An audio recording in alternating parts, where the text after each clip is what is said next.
ছোট্ট এক শিল্পী, যার গানের সুর বাগানের মেঠো পথও নীরব করে দেয়। এই টুনটুনি পাখির গল্প শুনতে প্রস্তুত তো? তাদের জীবন যতই ছোট, ততটাই বিস্ময়কর। টুনটুনি পাখির বাসা বানানো এক চমৎকার শিল্পকর্ম। তারা গাছের পাতার সঙ্গে ঘাস আর নিজেদের স্রাব বা তৈরি আঠা দিয়ে ঝুলন্ত বাসা তৈরির জাদু চালায়, যেন প্রকৃতির এক সুন্দর ঝুমকা। পুরুষ পাখি যত্ন সহকারে বাসা সাজায়, আর মেয়ে পাখি সে বাসা দেখে পছন্দ বা অপছন্দ করে। তাদের খাদ্য তালিকায় থাকে ছোট ছোট মাছি, পোকামাকড় আর মাঝে মাঝে কিছু বীজ।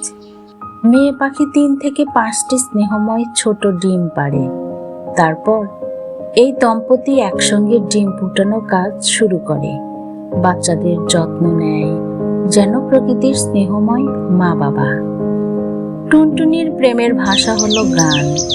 পুরুষ পাখির নানা সুরে গান গেয়ে মেয়ের মন জয় করে।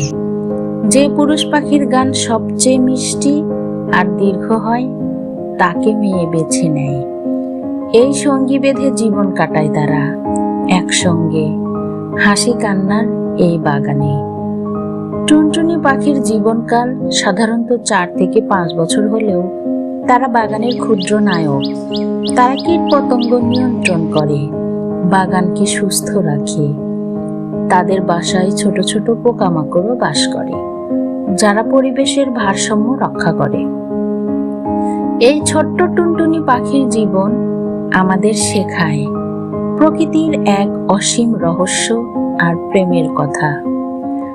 আপনারও যদি ভালো লাগে, লাইক, শেয়ার করতে ভুলবেন না। আপনার বাগানের টুনটুনির গল্প কমেন্টে জানান।